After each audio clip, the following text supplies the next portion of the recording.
The Love Foundation has been serving Belize for the last 12 years. We recently sat down with Executive Director Deborah Sewell Erskine, who shared how the foundation came into being and its impact on thousands of Belizeans. We will have that conversation after this break to hear from our partners, National Institute of Culture and History, the Barry, Seafront Inn, National Gas Company, and Del Martin.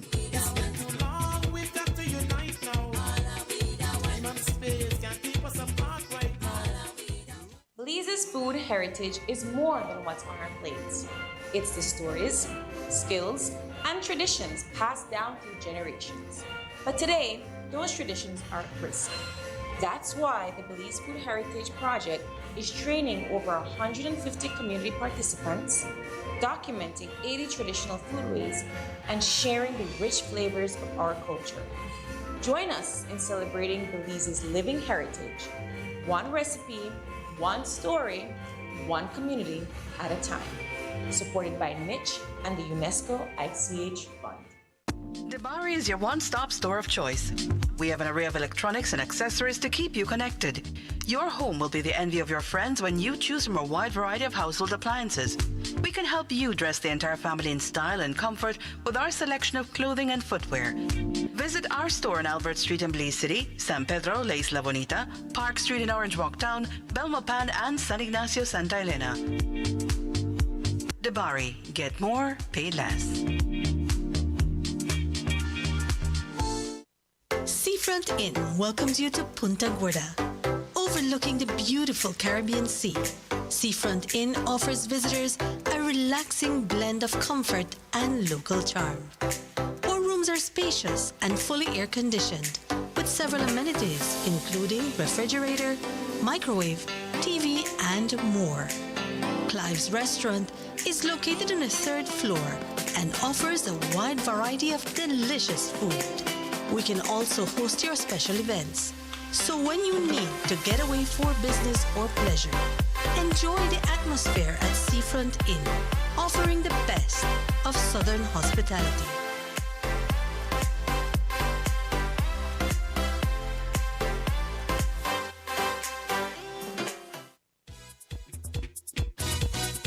Celebration time.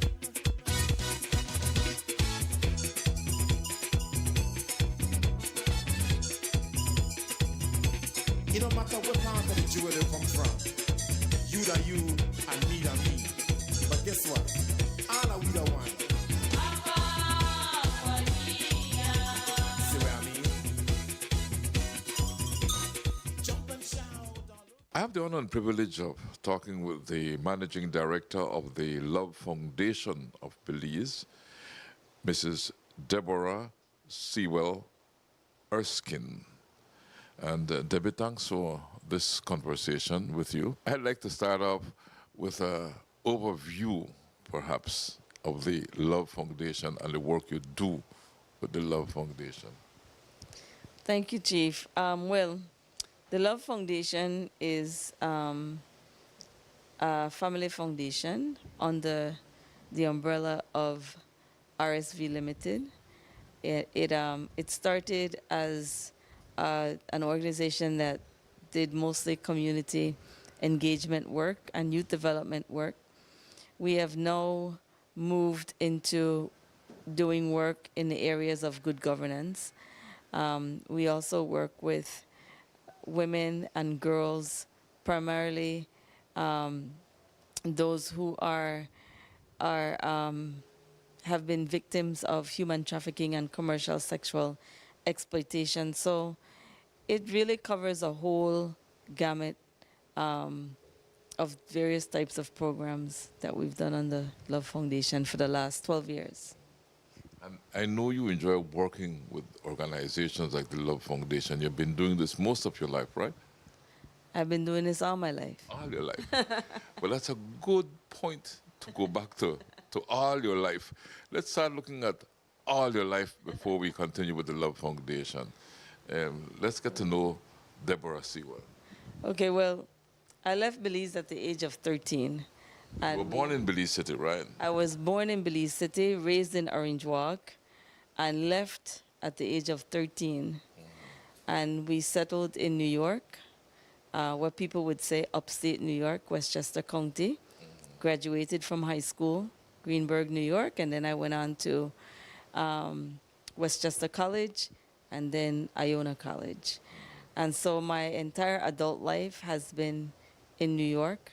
And, prior to leaving Belize, I did spend 2 years in high school in Belize City. What high school? St. Catherine's Academy.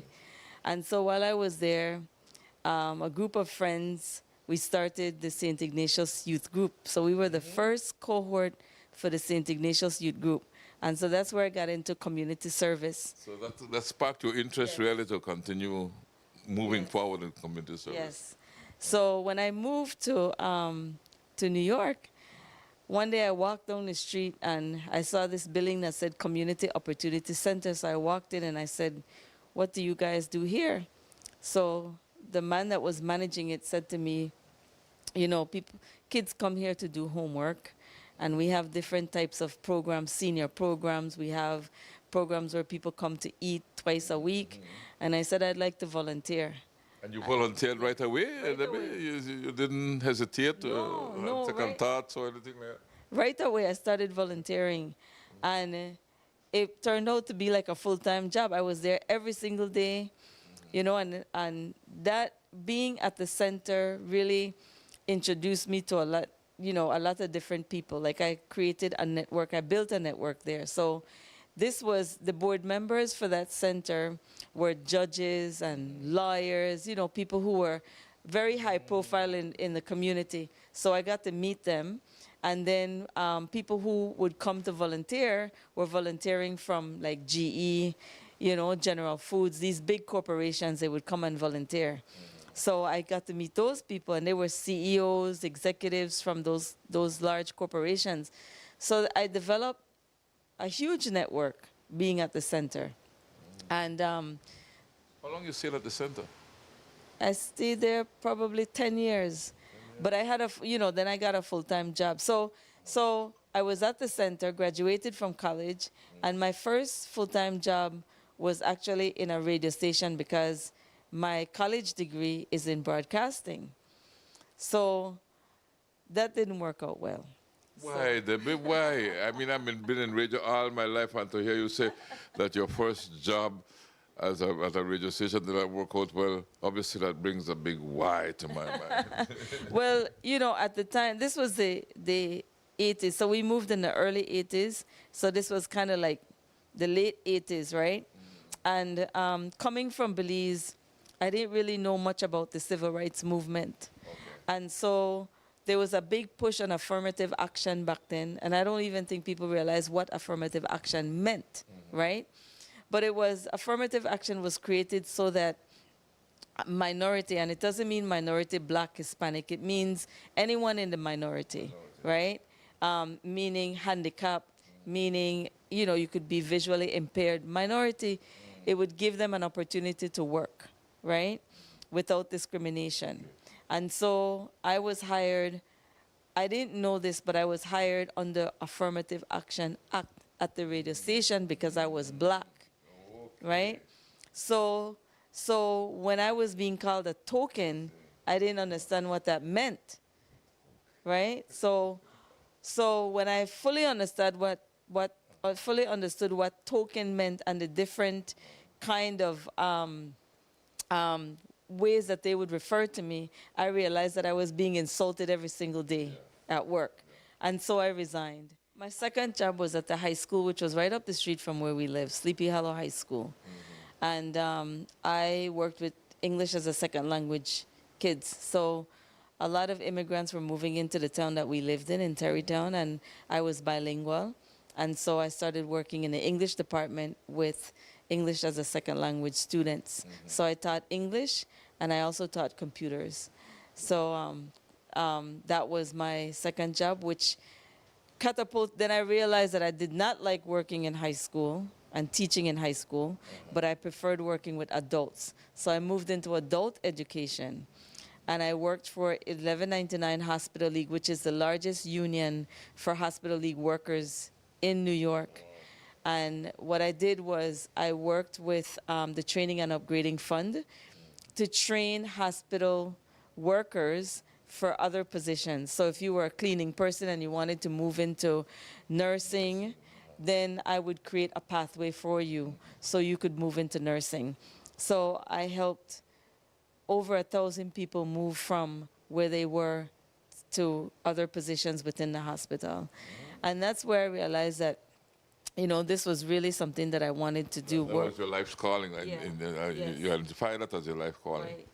So it just, and I say all of this, Chief, to just say that you don't always, and I tell a lot of, you know, our participants in the Love Foundation that you don't have to know exactly what you want to do in life, but if you give yourself an opportunity to sample different things, eventually you find the thing that you love and you want to do, right? And I realized that because that's kind of the path that I went. I didn't know exactly what I wanted to do. I thought I knew. Up But until this point, you were a bit undecided as to really where you wanted to go. right. I mean, I knew Even though you were I doing knew what I the liked philanthropic doing. work. Yeah. I knew what I liked doing, right? So I needed to create an opportunity that would allow me to do what I like doing, right? And so by this time I had children, and so I knew the next thing that I had to add on to that was I needed to be, and this was a dream. This was just like a dream.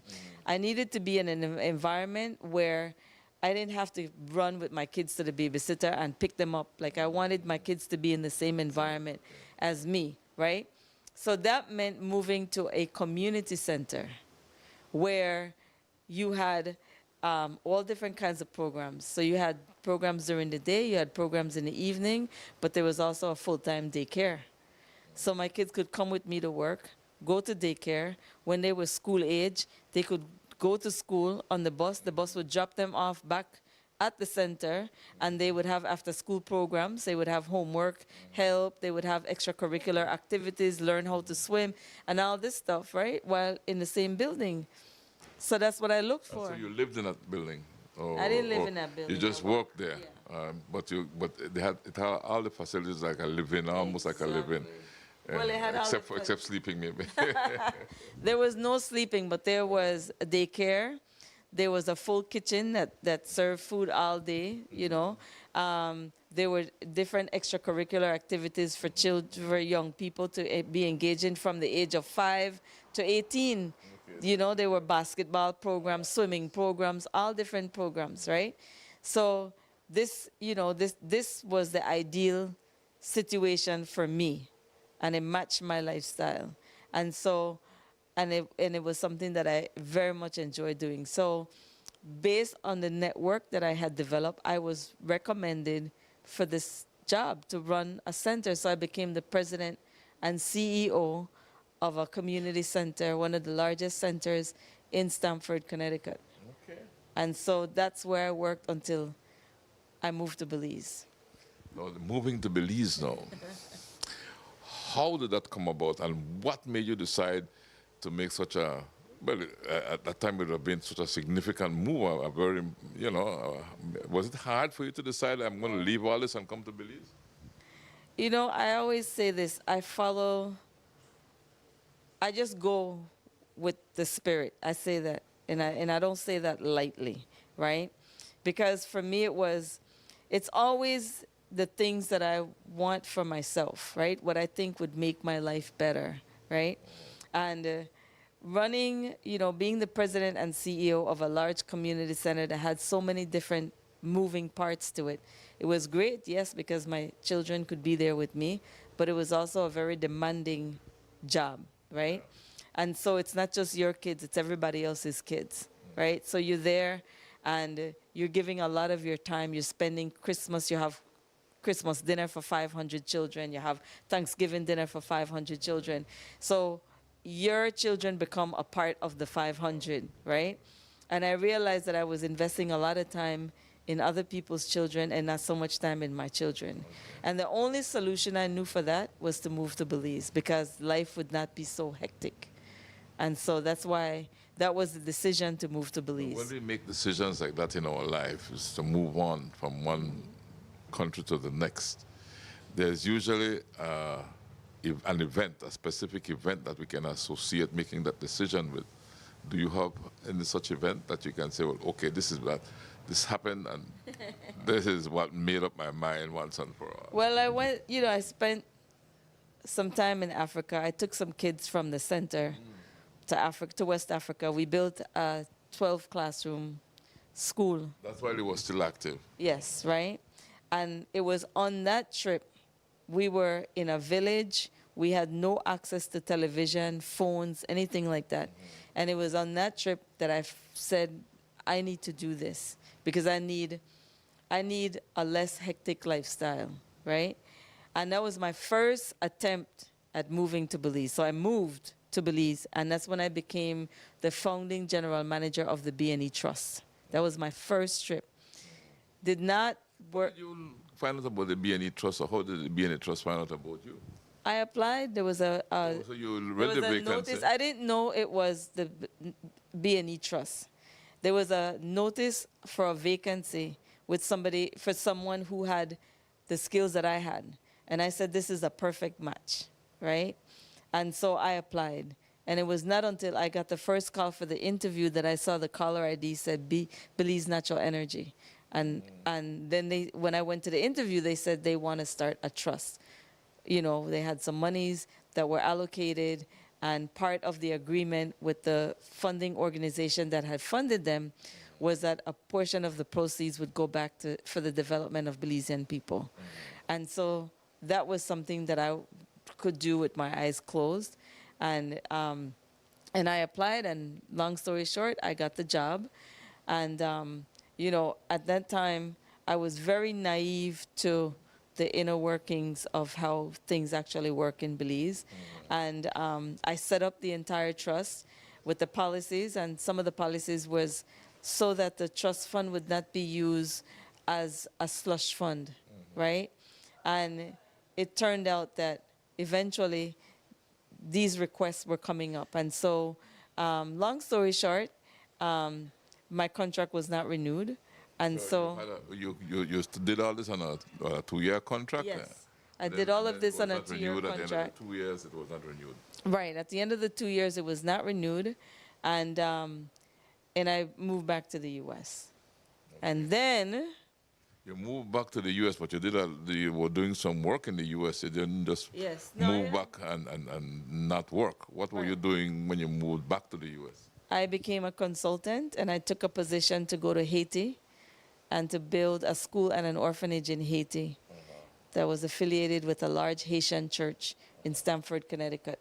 So while I was in Haiti, I used to talk to my very good cousin, Dr. Rene Villanueva, and we would speak, and he said, I want you to come back to Belize because he loves Belize and he thinks everybody should be here. And it was a fight, and we would go back and forth. And eventually, I did come back for a visit, and that's when I was offered the position of the managing director of the Love Foundation. We will have more of our conversation with the executive director of the Love Foundation, Deborah Sewell Erskine, after this break to hear from our partners. National Institute of Culture and History, the Bari, Seafront Inn, National Gas Company, and Del Martin.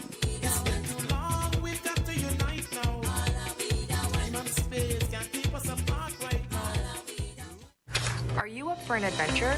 Want to go explore the world of the ancient Maya? Let's visit one of the archaeological sites. Don't have any cash? Well, guess what?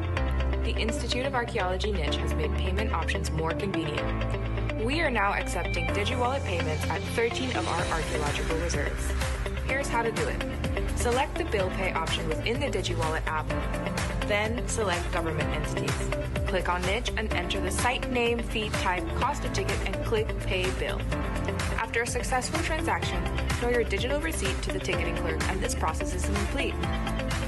And don't worry, Digi now has cellular service on a number of our sites. Yes, it's that easy. Download and register for DigiWallet from your Google Play Store or Apple App Store today.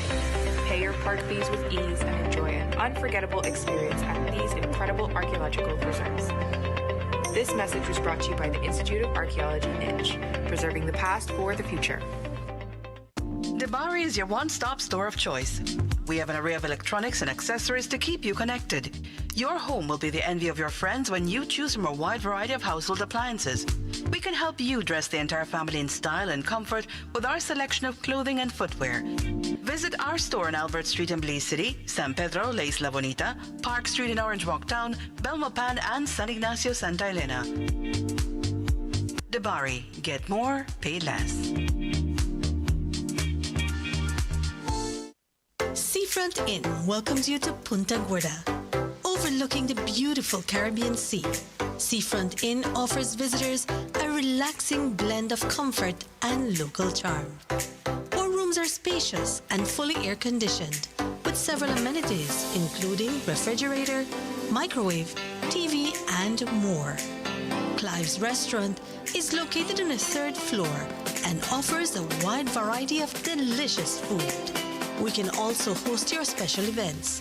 So when you need to get away for business or pleasure, enjoy the atmosphere at Seafront Inn, offering the best of Southern hospitality.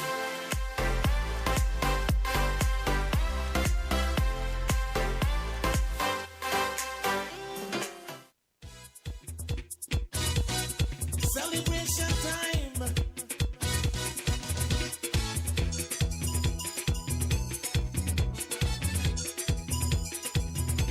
It don't matter what part of the jewel they come from. You da you and me da me. But guess what? All are we the one. See what I mean? Jump and shout. I came back and I took the position and grew the Love Foundation from $0 to $8 million over 12 years. And so But not that the foundation has $8 million. It spent $8 million. spent $8 million. $8 million in Passed projects. through the Yes. foundation. Yes. And you know, and I'm very, very proud of the work that we have. You know, one of the things about being a non-governmental organization is that we are 100% reliant on the funds that we raise. Puts us in a very unique position because we are able to look at the needs and we are able to direct those funds to where the needs are without any kind of influence, right? And so we can look at things from a very general perspective and really invest in the areas that are much needed. We always partner with the government of Belize. It doesn't matter which government, because I always say there will always be a Department of Education, a Ministry of Education. There'll always be a Ministry of Human Development, right? And these are key ministries in our country that help to develop people. So if we can come alongside those ministries and bring the funding that we raise to help them to work in areas that need help, where the funding is not readily available, then we can do a lot. See, we saw something in you, Debbie, that maybe a lot of people did not see, your ability to do things and to be proactive in raising funds to keep something going, to keep something going. But then the structure of the Love Foundation, maybe you could talk a bit about that. We're also in a unique position because we are affiliated with Love FM, Love Television, More FM, Hysteria More, which gives us the opportunity to highlight and to bring awareness to a lot of the causes. So the foundation is gifted $500,000 worth of airtime. And I have to say, some years we use more than $500,000, right, of airtime to use to promote the work of the foundation, but also to promote the work of other organizations that partner with the foundation. So we've partnered with the Peace Corps. We've partnered with many different ministries in order to bring awareness to things that they're doing. You know, we partner with local organizations as well. So that airtime is used to bring awareness to causes, bring awareness to issues, and to promote the work of the Love Foundation. But I would say majority of it is used in awareness campaigns.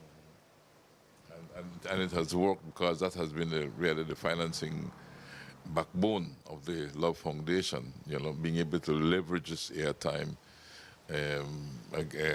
as a component, a very important component of the various projects? Well, it's not just the airtime, Chief. The airtime is important because there's no grant that can give you enough money to create awareness, right? You can't get $1 million to create awareness, right? So the $500,000 really works to help us with building awareness. But also, we're talking about technical expertise as well, right? Because it's not just the airtime. It's the technical expertise of the organization. Behind all of that. You need somebody who's going to create your ads for you. You need somebody sometimes who's going to voice it for you. You need somebody who can actually, do the editing, right? And so we have been, for example, we received $100,000 along with Rotary from the Taiwanese government. But we put in almost $500,000 worth of airtime for the project that we did, right? So, and that's only one grant, right? So that was a grant, even though it's $100,000, we spent over $600,000 when we add the airtime and the technical expertise behind that, right? So that's just a small example of how valuable having the promotional airtime is to us as a foundation. Now, looking at the work of the Love Foundation now, I know the Love Foundation has done many projects, but it's better to hear it from you, right? Maybe we could start off with your early projects and then you walk us through some of the major projects that have been done by the Love Foundation. So our first grant was from the U.S. Embassy, and it was $220,000. And that was, I created a program where we worked with some children from the Yarborough community and the St. Martin's community. John Woods, at the time that he was alive, took me to the prison and on a visiting day, and I saw children visiting their parents but not having much conversation with their parents. And I realized that there was a lot of issues, unresolved trauma and issues that these children were facing, right? And so the parents would say, how are you doing in school, or everything good? And they would say, yes, one word answers, but no conversation. And so we developed an after school program that would help kids to be able to communicate better with their families. So how do we do that? We did a letter writing campaign. So we would have the children write letters to people in the prison, right?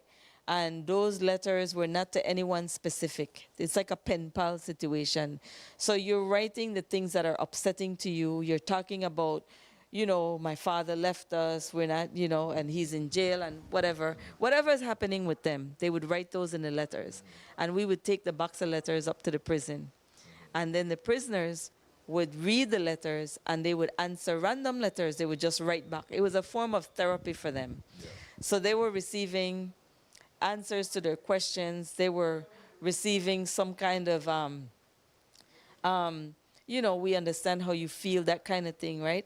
Empathizing. People were empathizing on the other end, right? And so within that program, we also stressed to the children that if you want to go to high school, any high school, we made a commitment that we are going to make sure that you go to high school, whichever high school you want to go, right? Don't let the fact that you think that your mom or your grandmother or whoever is raising you cannot afford to send you. Just dream your biggest vision, and we took on the responsibility to say we're going to help you, right? We're going to make sure that happens. How did we do that? We had a board member, we still do, we have a board member from the free zone in Corozal, right? And so he would talk to other merchants in the free zone and get them to provide scholarships for these kids. So we developed an educational fund that would help these kids to go to high school. So we saw kids started dreaming. I remember one young girl said to me, Miss, I want to go to Catherine's, but people find I don't go to Catherine's. People will live wrong, I don't go to Catherine's. They go to Wesley. Nothing wrong with Wesley. Nothing wrong with any of those schools. But her dream was to go to St. Catherine's. And I said to her, if you make the grade, once you make the grade and you get accepted, we're going to pay for you to go, right? And she did. So one day I'm driving down Caesar Ridge Road, and I look in the rear view, and she's running behind the vehicle, right? And so I stopped the vehicle, and she said, Miss, I get accepted to Catherine's, right? And she went to St. Catherine's, she graduated, and we helped throughout those 4 years with a lot of different things, right? So those are the things that, and that's just one story. We have other kids who had other dreams, right, that we help them to realize. So I can say from that program, you know, a lot of those children are still very much attached to the Love Foundation. So they go through the after school program, and then we had the Youth Ambassador program that came into, you know, came on board. The Youth Ambassador program is a program that provides a full ride for young people who are in high school to be able to spend 2 weeks in the U.S. on an education and cultural exchange, right? So we had after school children who now went into the Youth Ambassador program, right? And then after the Youth Ambassador program, there was the alumni program that they went into, and they just became what we call members of the Love Foundation. So these are kids that have been with us for 12 years, right? We have one who's graduating from law school this year. We have one who wanted to be a police officer and really advocated for himself, you know, to become a police officer. We have teachers. We have many of our students. We have call center managers, supervisors in call centers. So many of our youth have, you know, are doing extremely well for themselves. And we just don't, it's a, you know, I don't like calling it a program. I think that what we do is we develop human beings that understand what life is about. So it's a well-rounded experience that they get. They learn about financial literacy, right? When you start working, you have to save. So I have to give a big shout out to Dr. Carol Bob, because she has helped a lot of our young people open accounts at the credit union, facilitated them. So it's not something that, you know, something that's tedious for them, right? She has helped a lot with that. So we have, so they open a savings account at the credit union, and then they're obligated to save something every week, right? We always say pay yourself first. So they have to, you know, have a savings, because once you have a savings, you're able to achieve certain things, right? And so that's something that we work very diligently with. We call them our members, right? The Love Foundation. Once you come into the Love Foundation, you become a member. And so we have people who reach back to us. They may go on and do different things, but they may reach back to us and say, Miss, you know, I'm looking for a job now, or, you know, whatever it is, and we help to facilitate them. They may need to come back in and get, you know, some one-on-one counseling with us, and we do that. You know, we have Let Girls Learn, which is a program that works with girls from ages 8 to 18 and beyond, because we have older girls that are in the program as well, right? We start with, you know, most of our girls are high school girls. We have them all over the country. They've been part of the Let Girls Learn program. What that does is encourages girls to understand that education is, we always say, the greatest neutralizer. It is, you know, if you have an education, you can be independent and you can have a job, and you know, so we encourage girls to stay in school. That's, you know, in the Let Girls Learn program, we build self-esteem with the girls. You know, that was then we have empowering communities to empower themselves. Let Girls Learn, you had some partners in the U.S. as well that would come down and assist with that, right? Let Girls Learn was a Michelle Obama initiative, and a college friend of mine who lives in the U.S. got us permission to be able to use Let Girls Learn in Belize. So we have registered that as Let Girls Learn Belize. So it's an official program. It continues. We have supporters from Canada who raise funds for the program to continue.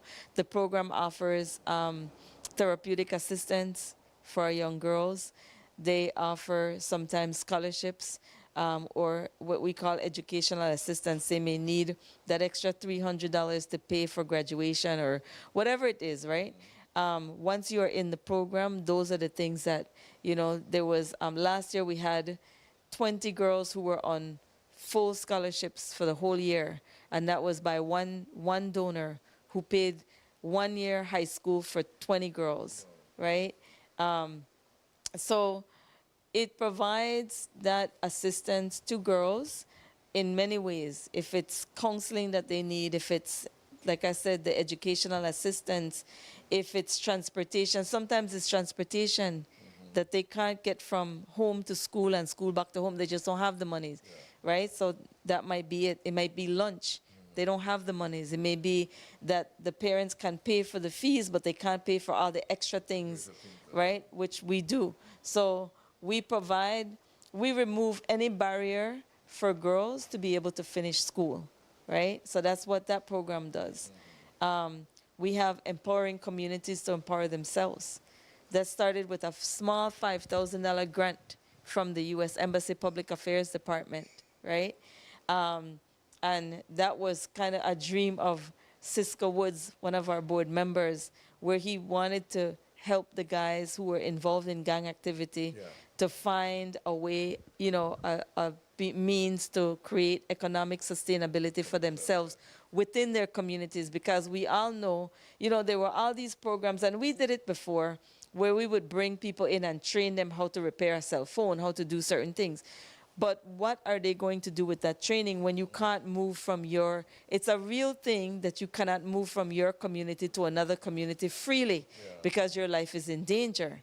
But if we allow you to create, we provide the opportunity for you to create employment within your community using skills from within your community, then you can make a living.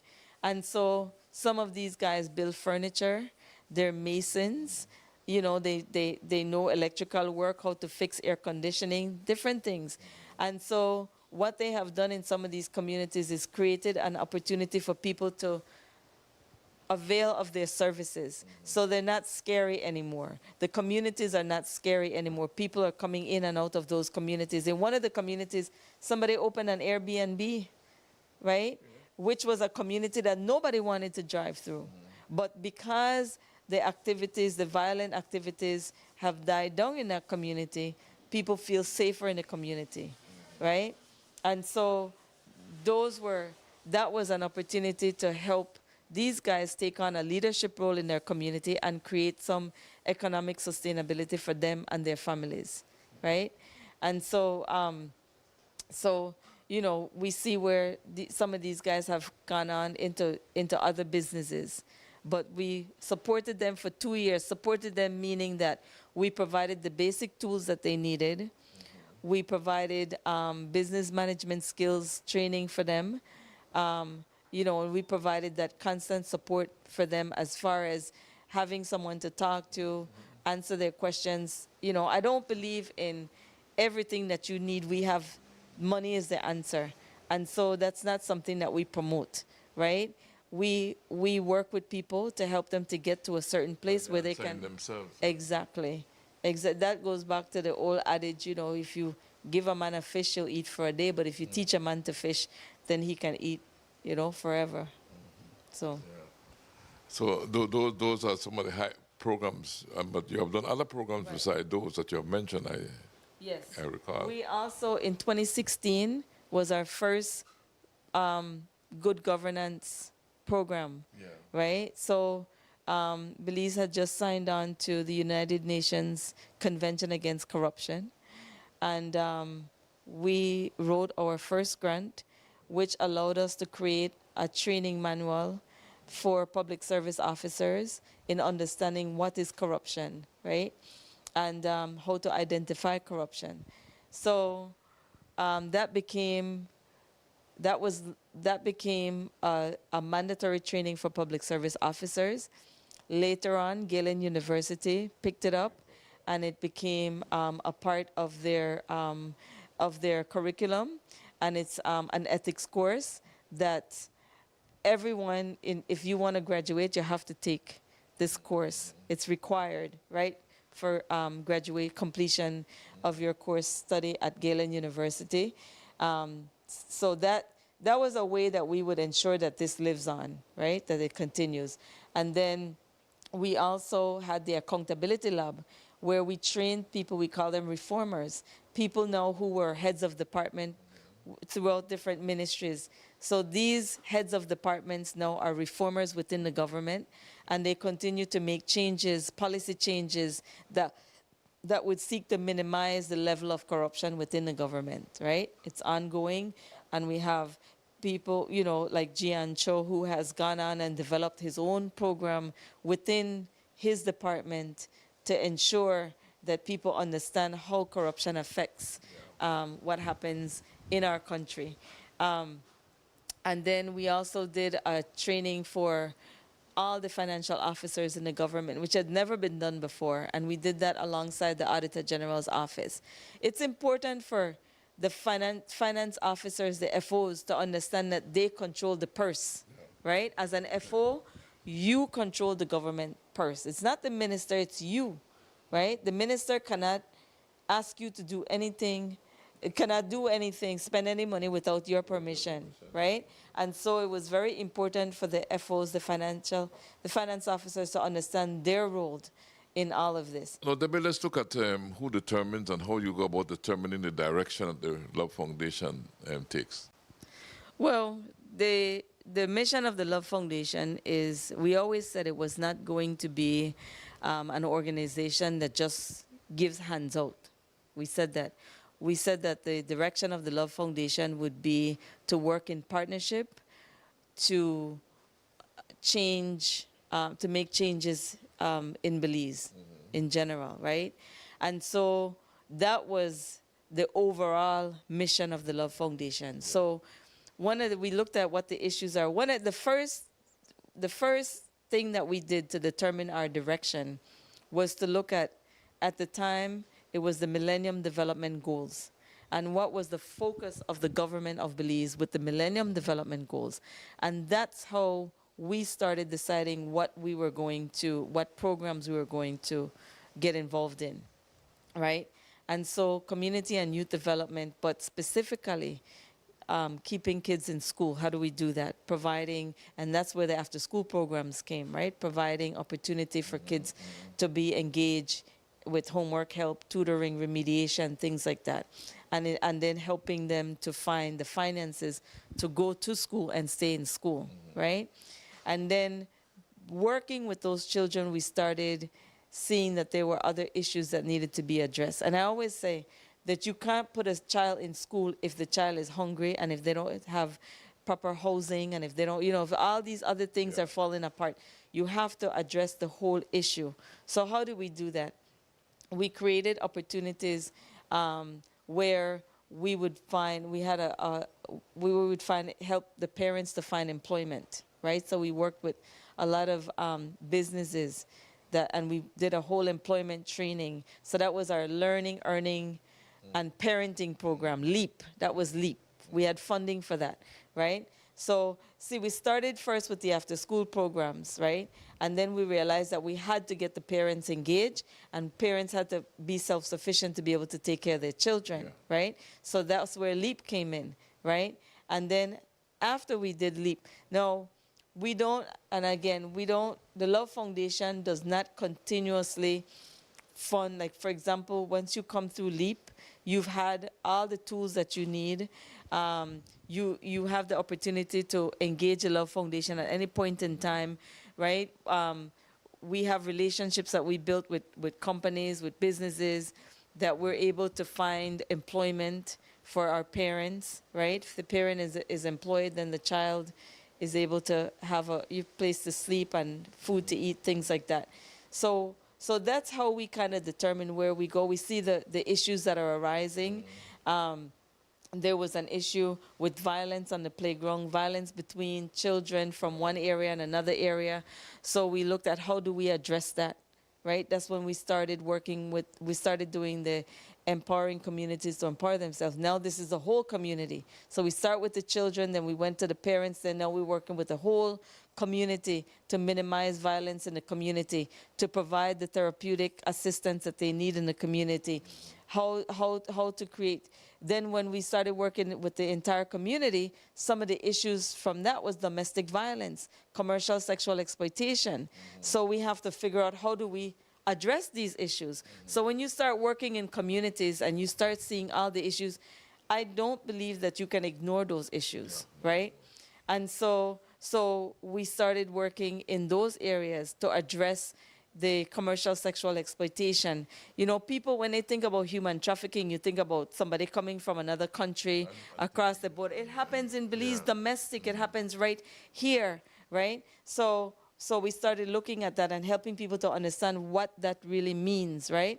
And providing the assistance. We have young girls who engage in sexual activity to pay for themselves through high school. That's a real thing in our country, right? So if we say to them, you can, you know, we don't want you to engage in sexual activity to pay for high school, who's going to pay for the high school? We have to pay for the high school. We have to fill that gap, right? So that's where the Angelus Press came on board as one of our partners in education.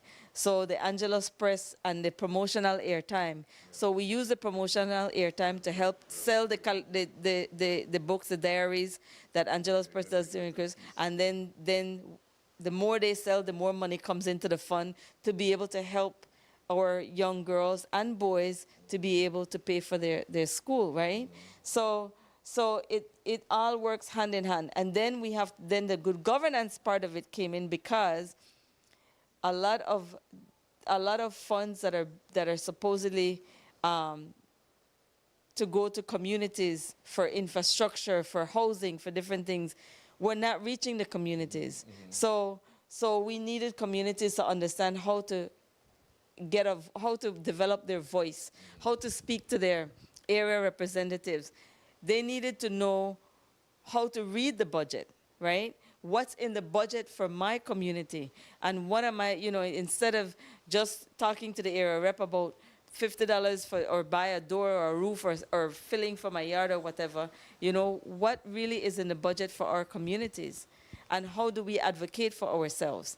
So that's good governance. You know, that's what does corruption do if money is not being utilized the way that it's supposed to, and it's funds for our community, where is that money going, right? So the community needed to understand those. Communities need to understand that. And so that's why we got engaged in the whole issue of transparency, ethics. You know, we realized that talking to young kids, like one of the questions that we ask, if you go to school and you see $10 sticking out of the teacher's purse, right? And break time comes and the money is still sitting there. Would you, and you see somebody take the $10, and you know, these were 8, 9, 10, 11, 12-year-old kids. You know what they said? Miss, maybe she may hungry. Miss, maybe she need the money. Teacher want get paid. Teacher got money, you know? So we develop a whole series of, again, using our promotional airtime, of videos that was teaching ethics to kids, right? Trust, what does friendship means, you know, just basic, you know, how do you comport yourselves? How do you know, what's right, what's not right? Because what people don't understand is the messages that our children are receiving is not the messages that you and I receive. You know, we grew up where you respect people's property, you know. We have children who are growing up thinking that they're entitled because you have more than me. I'm entitled to what you have, or some of what you have. You're supposed to give me. So another thing that we did in the whole good governance, transparency, and ethics course, and we developed that course from kindergarten all the way up, is to help children and young people understand that that you are not entitled, that you have to work for whatever you put in is what you get. Exactly. And that nobody owes you anything, right? If somebody, gratitude is another thing. If somebody gives you something, you're supposed to show gratitude. How do you do that? We have high school students who struggle with saying thank you because they expect that you are going to give it to them and you're supposed to give it to them, right? So those are some of the things that we encounter, and then that's something that we have to learn how to balance, and we have to continue to talk to our young people about. I think one of the biggest things is gratitude. Yeah. So the job is far from over, Debbie. It's far from over. It continues. In the final segment of our conversation, Executive Director of the Love Foundation, Deborah Sewell Erskine, spoke of the future plans for the foundation. We take a break to hear from our partners.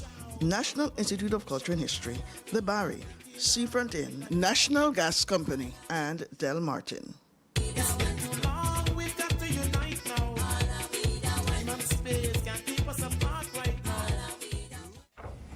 Welcome to the digital era, the Institute of Archaeology's online ticketing system. Purchasing your park tickets just got easier. Here's how you can use our quick and easy online platform for your next adventure. Go to nichebelize.org and select Purchase Park Tickets. Scroll through our 13 available archaeological reserves and select your ticket type, age, and date of your next adventure. Make sure to read up on the amenities available on site. Then, press Purchase Site Ticket. View your cart and fill in your billing information, and the rest is easy. Pay through your preferred method and place your order. Be sure to check your email for your tickets. Now you're set. Visit any of the 13 sites with ease. For more information, call us at 822-2106 or email us at revenueassistant@nichebelize.org. This message was brought to you by the Institute of Archaeology Niche, preserving the past for the future. Debari is your one-stop store of choice. We have an array of electronics and accessories to keep you connected. Your home will be the envy of your friends when you choose from a wide variety of household appliances. We can help you dress the entire family in style and comfort with our selection of clothing and footwear. Visit our store on Albert Street in Belize City, San Pedro, La Isla Bonita, Park Street in Orange Walk Town, Belmopan, and San Ignacio, Santa Elena. Debari, get more, pay less. Seafront Inn welcomes you to Punta Gorda, overlooking the beautiful Caribbean Sea. Seafront Inn offers visitors a relaxing blend of comfort and local charm.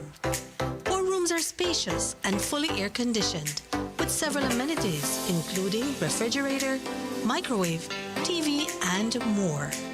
Clive's Restaurant is located on the 3rd floor and offers a wide variety of delicious food. We can also host your special events. So when you need to get away for business or pleasure, enjoy the atmosphere at Seafront Inn, offering the best of Southern hospitality.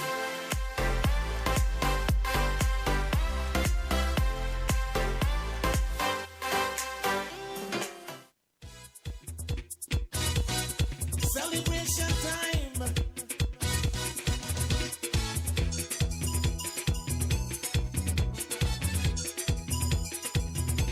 It don't matter what part of the jewelry come from.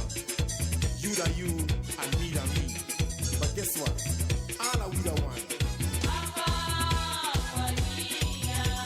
See what I mean? Jump and shout. I'm happy to say that we have a good cohort of over 1,000 young people that we have affected. Yeah, I was about to ask you that if you can quantify the amount of young people. So you're saying over 1,000 young people have been affected through More than the that, efforts Chief, of yeah. the Life Foundation. Over 1,000 young people. We have provided scholarships. We have so many stories and not just Belize City, from all over the country, right? We have young people from Bella Vista. We have young people from Punta Gorda, from the Keys, from Corozal. We have young people from all over that have been a part of and are still a part of the Love Foundation programs and have benefited and can always go back and say they can relate to something I learned from the Love Foundation is what has me where I am today. Can you give me an example, a concrete example of maybe one person that would come to mind readily without even giving it much thought?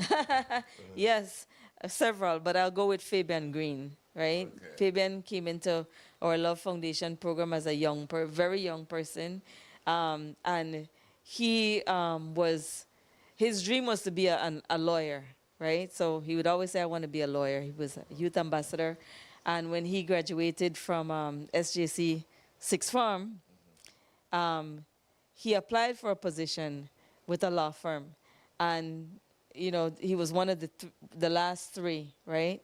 And so they asked him the question, if you were offered a scholarship, would you take it and leave the job? If we offered you this job and you came to work with us and somebody offered you a scholarship to go to law school, would you take the scholarship and resign, right? And he told them, he said, I would take the scholarship because my parents are not in a position where they can afford to send me to law school, but I would want to come back and volunteer with you. When I'm home on vacation, I'd like to volunteer. I'd like the opportunity to volunteer with your law firm. And, you know, he went on to say that, I think I can learn a lot from you guys and all the other stuff. And so when he was talking to me about the whole interview, he said, Miss, I remember you said, always tell the truth. He said, he said, always tell the truth. He said, and I told the truth, miss, and I still got the job. He got the job. And, you know, he was mentored by that law firm. And when it came time that he had to go, he was doing online classes, you know, right after COVID. And when it came time for him to go to Barbados, he said to me, I don't know how I'm going to do it because I don't have the money. Well, one of his mentors at the law firm worked it out so that he was able to move into a home in Barbados and get some roommates to help him pay, right? Because he didn't have to pay for rent at the house, but he needed to pay utilities. So he got some roommates and he was able to finish law school. He's graduating this year. So that's one of our stories. You know, we have Brandon from Bella Vista, whose mother was a banana worker. And Brandon came through our program as well, graduated with honors from UB. And he's now working full-time for the Peace Corps as a linguistics person in the Peace Corps. So he's doing extremely well. We have several people who have gone on, you know, to be teachers. We have Vianney, who's a teacher. We have people who have gone into agriculture, the agriculture sector. No, that's somebody from Belize City, from one of our inner city communities, is now in the agriculture sector, right? So one of the programs we did one year, we do the Let Girls Learn summer camps, right? Was a program with growing food in your backyard, and that's what sparked her interest. And she is now in the agriculture sector. So you know, we have a lot of young people who have gone through our program, who are doing extremely well for themselves, have seen how their lives have changed. And they'll tell you, we have people who say, I did not think, 4 years ago, I did not think this is where I would be, right? But because of the guidance, because of the mentorship that they receive from the Love Foundation, and I have to say small assistance here and there, because the Love Foundation, you know, like I said, we're not in a position to really, you know, just give help for anything and everything, right? But what we do is we work with people to help them become self-sufficient. And we find pathways and gateways to help you. As long as you are willing to put in the work for yourself, we're able to help you get there. Quite a lot of programs, Debbie. But how do you go about selecting participants for these programs? We work with various organizations. We've worked with the YWCA. We work with the Ministry of Human Development, the Women's Department. So we work with different organizations, and we also work within communities. So, like, for example, when we started empowering communities to empower themselves, Cisco Woods, his work with guys involved in gangs, he called a meeting with all the leaders, and I was there to present, and I just said, basically, you know, if you guys could create opportunities within your communities, what would that look like? And so they mapped it out. So it's not like people select them and send them to us. There is some of that. However, you self-select. So you know, this is what we have. This is what we're engaging in. This is an opportunity for you. Are you interested? Are you willing? And then, you know, that's how they come into the program. You know, I remember being asked one time, is there a contract that they sign? There's no contract that anybody signs to be a part of our program. The contract you sign is with yourself. So you come in knowing that you have a goal. We help you to reach that goal. So everybody has a vision, everybody has a goal. What we do is we help you to dream, and we help you to identify what your goals are, what you're good at, what you like doing, and how to turn that into an opportunity to create some kind of income for you, yourself, your family.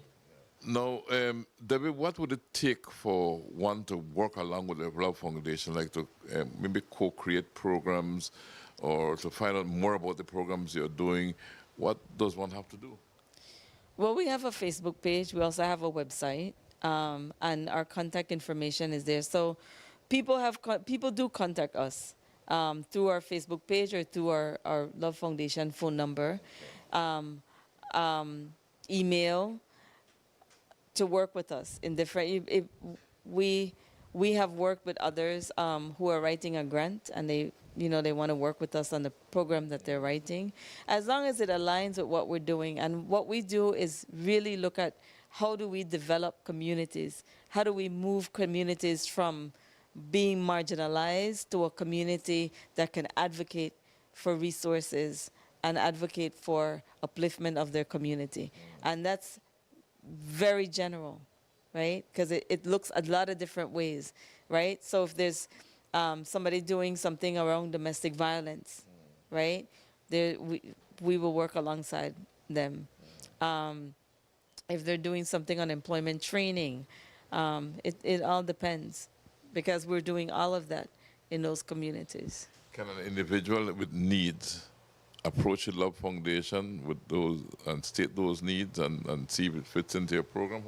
How does that work? How would the public part work on an individual basis? So the way that works is depending on there's a community site, there's a community coordinator throughout Belize in different communities, right? And so in Belize City, well, in Belize in general, it's constituents. So, for example, if you're from a certain area, then there's a point person in that area. So individuals would come through, so the recommendation would come from the point person in the community. And how do you find that point person? They know who the point person is. Everybody knows who who the leader is in their community. Everybody knows who their leader is, who they go to for resources in their community. That's a given. There's no community that you can find where somebody in that community doesn't know who to go to if they need something. And then that person will connect with us. Okay. So, and if the person connects through the Love Foundation Facebook page, because we do get that, or through an email or text or whatever, I would go back into the community and talk to the leader of the community. So if you reach out to me and you say, I'm hungry, I need to pay my rent, then I come back into the community and I will talk to the person and say, this person reached out to me, this is what they need. Because, and I have to say this, there are people who receive assistance from multiple organizations. And there are people who thrive on that.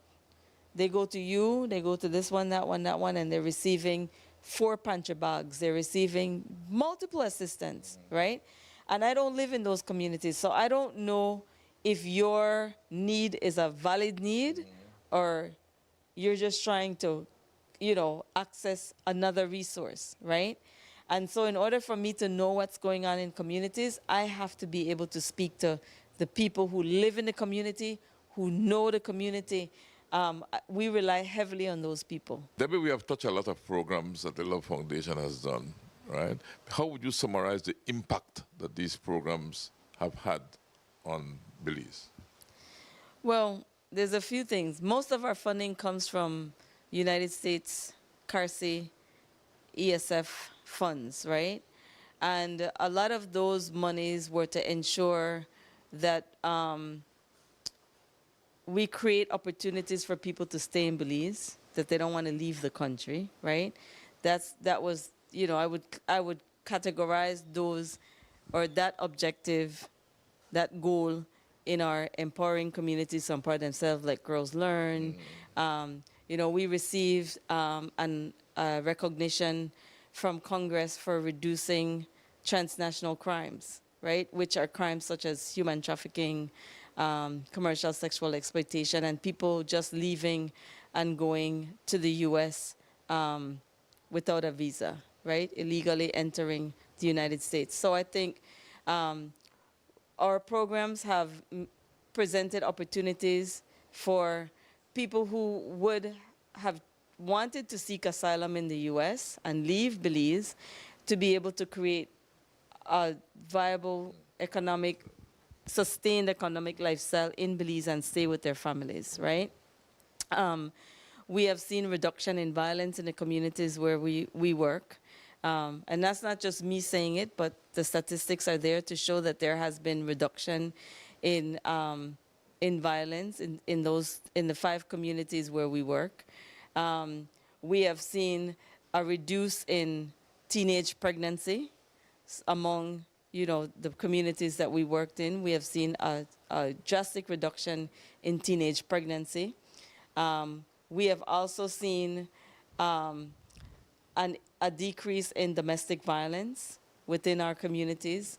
So these are statistics that we are able to gather from the National Crime Registry, right? So we look at all the different communities and we look at what has changed in those communities. Before Dr. Rosado became commissioner, we used to do a lot of liaising with him in reference to statistics, right? So when we look at employment, we look at the students that came into our programs and the trajectory, the normal trajectory for those students, what it would be, right? So we were looking at students in standard 1, standard 2, standard 3, right? So the normal is that boys were dropping out before they graduated from standard 6. And a lot of our boys were not going to high school, right? So we looked at that. And we have seen where there's been an increase in boys going to high school, right? If you drop out of standard 1, 2, 3, you don't go to high school, the next step is for you to get involved in a gang, to get involved in petty crimes, things like that, right? So what we did was we created opportunities for students to be able to go to high school, to minimize, the risky behaviors. So we've seen that, we've seen a change in that. So when we look at the reformers that we have who are working within the government, right, and the things that they're doing to minimize corruption within their various departments that they work in, we've seen people may not be able to see the impact because these impacts are things that are happening behind the scenes, right? And they're right, but when you look at some of the changes that have been made, that there's impact happening, right? When you look at the way that people are accessing different resources, right? We can see the impact. So the reformers, being that they're motivated and they're continuing to do the work and to, in their own, it's an uphill struggle when you're trying to minimize corruption in various areas within our government. But they're working and they're seeing results in the areas that they're working. Now let's look at the foundation today as it is, some of the challenges it's facing and maybe a view of the future in your mind. Well, as any other foundation, we always face the challenge of not enough funding, right? And I have to say that we have developed an organization that is respected and that partners see us as other people see us as viable partners. So we do have partnership with Canada. We have partnerships with various organizations outside of Belize that are assisting in helping in some of the areas that we're working in. So, we continue to look at funding that's available, but we also move to raise our own funds as well. And so there's several ideas on the table on how we would do that. But we continue to partner with our local partners, which is the Angeles Press, that has been a great partner to us for the last few years. And we continue to work with our international partners. We all know that a lot of organizations have been greatly affected by the new United States administration. And I'm sure that that there have been some conversations in reference to what funding looks like moving forward. And there are some investments. When I say investments, I mean investing in human capital, right? Investing in the people of Belize. That has been something that they're thinking about. We don't know what that will look like, but we continue to work with the partners that have been working with us. Well, Debbie, definitely congratulations and honor for the wonderful job the Love Foundation has been doing over the years, thanks to your effort as managing director of the foundation. Is there anything you would like to tell me before we wrap up here? Don't you? The Love Foundation will continue to do what we do, which is empowering people to be their best self. I think that's the best thing that we can do, is to just create wholesome, individuals who love their country and just want to exceed. We could just work to continue to empower people to be their best selves. And you have a new manager, right? We do. Vanessa Sweeney, who has been working alongside me for the last 5 years, is now the new managing director of the Love Foundation. But at the same time, you maintain overall responsibility. I do maintain overall responsibility, but she is responsible for the day-to-day work of the Love Foundation. So the Love Foundation is there to serve the people of Belize, right? Yes, indeed. Best way it can, right? Maybe you can give me your thoughts on service. I know you have lived a life of service. So in closing here, your thoughts on serving Belize. No, I always say the best we can do is to pay it forward. So, in everything that we do, we create a mindset. We help individuals to create a mindset of giving and of being of service, because the best thing you can do is to be of service. So, we serve our country Belize because we love our country Belize, but like everything else, love is a choice that we all make. And because you choose to love today, we will always say to you, Belize and beyond. Thanks for choosing love.